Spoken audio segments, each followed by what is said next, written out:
കേരളത്തിലെ ഏറ്റവും പ്രധാനപ്പെട്ട ക്ഷേത്രങ്ങളിലൊന്നാണ് കൊട്ടാരക്കര ഗണപതി ക്ഷേത്രം. വിശേഷ ദിവസങ്ങളിൽ 10,000-കണക്കിന് ഭക്തജനങ്ങൾ വരുന്ന ആ ക്ഷേത്രത്തിൽ എല്ലാ ദിവസവും ധാരാളം ആളുകൾ എത്തുന്നതാണ്.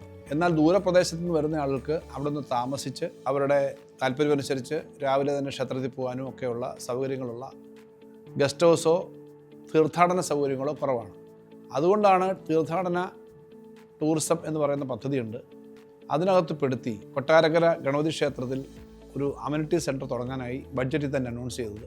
25ഓളം റൂമുകൾ ഉണ്ടാവും എന്ന തരത്തിലുള്ള ഒരു അമ്യൂണിറ്റി സെൻറ്ററാണിപ്പോൾ 10.5 കോടി രൂപ മുടക്കി അതിൻ്റെ പ്രാഥമികമായിട്ടുള്ള അഡ്മിനിസ്ട്രേറ്റീവ് സാങ്ഷൻ കൊടുത്തു കഴിഞ്ഞിട്ടുണ്ട്. ഇപ്പോൾ തന്നെ അതിൻ്റെ നിർമ്മാണം ആരംഭിക്കും. കഴിഞ്ഞ ബഡ്ജറ്റിലാണ് ഇതിനെ സംബന്ധിച്ച് തീരുമാനം വന്നത്.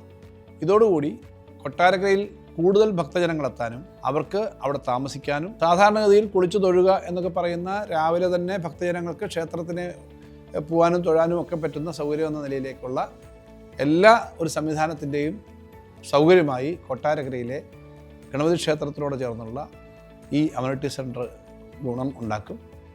അമ്യൂണിറ്റി സെൻറ്റർ ചെയ്യുന്നത് സർക്കാരാണ്. പക്ഷേ ദേവസ്വം ബോർഡിൻ്റെ സ്ഥലത്ത് തന്നെയാണ് ഈ കാര്യങ്ങൾ ചെയ്യുന്നത്. ദേവസ്വം ബോർഡാണ് അതിൻ്റെ ദൈനംദിന കാര്യങ്ങൾ നോക്കുന്നതും ദേവസ്വം ബോർഡിൻ്റെ പ്രോപ്പർട്ടി ആയിട്ട് തന്നെയായിരിക്കും അത് മാറുക.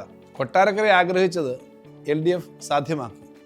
കൊട്ടാരക്കരയുടെ വിശ്വാസത്തിനൊപ്പം എന്നും ഉണ്ടാകും. ബാലഗോപാലാണ്. വിശ്വസിക്കാം.